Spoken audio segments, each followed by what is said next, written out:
brought to you by New India Assurance. New India assure युवा भारत स्वास्थ्य policy, बेहतर स्वास्थ्य का सशक्तिकरण, EMI ऑप्शन के साथ, जीवन साथी और बच्चों के लिए कवर। अब अपने और परिवार की चिंता बिल्कुल नहीं।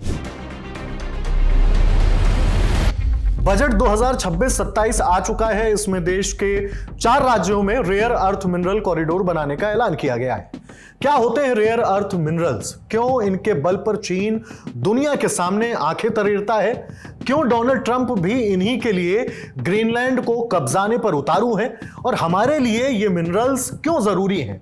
इस वीडियो में ये तमाम बातें डिटेल में समझते हैं। क्या कहता है बजट, पहले ये जान लेते हैं। ओडिशा, केरल, आंध्र प्रदेश और तमिलनाडु, इन 4 राज्यों में रेयर अर्थ कॉरिडोर्स बनाए जाएंगे। माइनिंग, प्रोसेसिंग, रिसर्च और मैन्युफैक्चरिंग पर फोकस रहेगा। इसके लिए पहले ही 7,000 करोड़ की स्कीम का ऐलान 2025 में हो चुका है। अब पहले तो यह जान लीजिए कि रेयर अर्थ मिनरल्स होते क्या हैं और क्यों ये इतने जरूरी हैं। ये कोई एक मिनरल नहीं होता, ये टर्म इस्तेमाल किया जाता है 17 हैवी मेटल्स के एक ग्रुप के लिए। इनके नाम में रेयर यानी दुर्लभ तो लगा है, लेकिन असल में ये धरती पर काफी बड़ी मात्रा में मौजूद है। तो इन्हें दुर्लभ क्यों कहते हैं? ऐसा इसलिए है क्योंकि इनका एक्सट्रैक्शन बहुत मुश्किल और महंगा होता है। ये किसी एक जगह पर बहुत कम अमाउंट में होते हैं, तब फिर इन्हें निकालने के लिए खर्चा ज्यादा करना पड़ता है। कई बार ये अलग अलग कंपाउंड्स के साथ मिले हुए होते हैं, तब इन्हें अलग करना भी चैलेंज हो जाता है।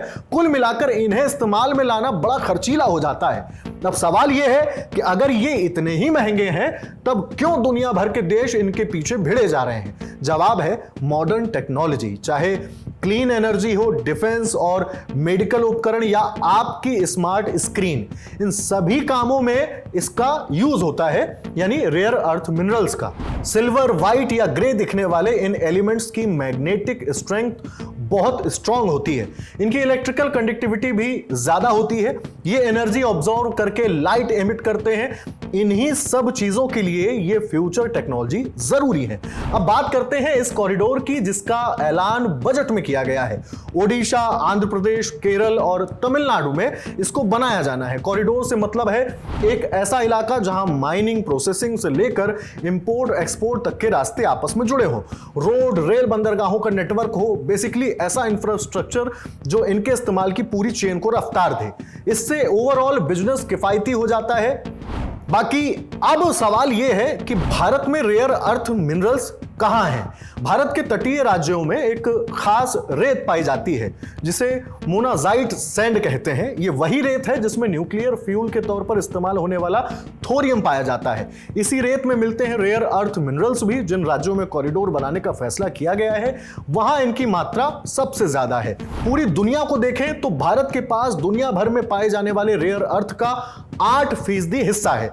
बावजूद इसके माइनिंग का हमारा शेयर 1% से भी कम है। चीन का मामला इससे उलट है। उसके पास 40% रिजर्व है, 60% माइनिंग का शेयर है और 90% रिफाइनिंग चीन ही करता है। इसी के बूते वो अमेरिका को धता बताता रहता है और इसी की वजह से अब तक हमारे लिए भी बीजिंग को उसकी भाषा में जवाब देना थोड़ा मुश्किल हो रहा था। TWI ग्रुप के डायरेक्टर डॉक्टर उत्तम सिंघल ने ललन टॉप को बताया है कि इलेक्ट्रिकल व्हीकल इंडस्ट्री ग्रो कर रही है और इसके लिए रेयर अर्थ बहुत जरूरी है। ये बैटरी में लगते हैं और ईवी की 30 से 40% कीमत बैटरी की ही होती है और इन्हें चीन से लाना पड़ता है। कस्टम्स डेटा पर आधारित रॉयटर्स की एक रिपोर्ट के मुताबिक 2024-25 में भारत के कुल रेयर अर्थ के इंपोर्ट में से 90% हिस्सा चीन से ही आया था। अब एक तरफ तो चीन जब लद्दाख या अरुणाचल में दादागिरी करता है तो बायकॉट की डिमांड होने लगती है और दूसरी तरफ भर भर कर इंपोर्ट बिल भी उसको चुकाना पड़ता है। चीन ही नहीं, अमेरिका, ऑस्ट्रेलिया, मलेशिया जैसे देश भी कहीं रिफाइनिंग में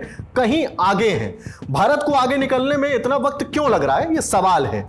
डॉक्टर सिंघल ने हमें बताया कि चीन अपने यहां मैन्युफैक्चरिंग के लिए सस्ता लोन देता है। ऐसे ही नाइजीरिया, जो प्रोसेसिंग के मामले में भारत से आगे है, वहां ब्रिटेन से फंडिंग आती है। भारत के पास इनोवेशन तो है, लेकिन और भी सपोर्ट की जरूरत है। सरकार सीड फंडिंग कर सकती है, स्कीम लाती है, लेकिन इंक्यूबेशन पर पहुंचने के बाद मामला धीमा पड़ जाता है और उस पॉइंट पर फ्लेक्सिबल यंग लोगों की जरूरत है जो नई टेक्नोलॉजी को एक्सेप्ट करें। लेकिन यह रास्ता इतना आसान भी नहीं है। रेयर अर्थ मिनरल्स की माइनिंग प्रोसेसिंग में आर्थिक अड़चने तो हैं ही, और भी कई नाजुक मुद्दे जुड़े हुए हैं। इलाहाबाद के Motilal Nehru national institute of technology की एक रिसर्च रिपोर्ट है।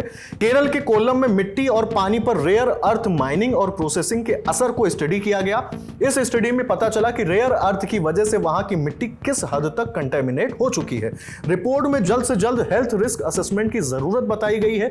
जिस रेत में ये मिनरल्स होते हैं वहां पहले ही थोरियम, यूरेनियम जैसे एलिमेंट्स की वजह से बैकग्राउंड रेडिएशन होता है। गलत तरीके से माइनिंग या इंडस्ट्रियल वेस्ट को कहीं भी फेंक देने से यह कंटेमिनेशन और भी बढ़ जाता है।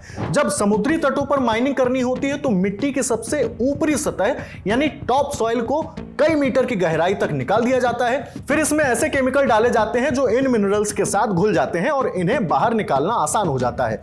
कई बार ये केमिकल्स लीचिंग के रास्ते ग्राउंड वाटर में मिल जाते हैं। इस पानी को पीने से लोगों की तबीयत तो बिगड़ती ही है, इकोसिस्टम और बायोडायवर्सिटी पर संकट पैदा हो जाता है। चीन और मलेशिया इसको झेल चुके हैं। इस इंडस्ट्री का असर उसमें काम करने वाले मजदूरों, आसपास के इलाकों में रहने वाले लोगों से लेकर नदी नहरों पर भी पड़ा है। ऑस्ट्रेलिया की यूनिवर्सिटी ऑफ क्वींसलैंड की एक रिसर्च रिपोर्ट में बताया गया है कि कैसे मलेशिया के कुआंतन में रेयर अर्थ इंडस्ट्री के खिलाफ जबरदस्त प्रदर्शन हुए और सामाजिक न्याय की मांग भी उठी।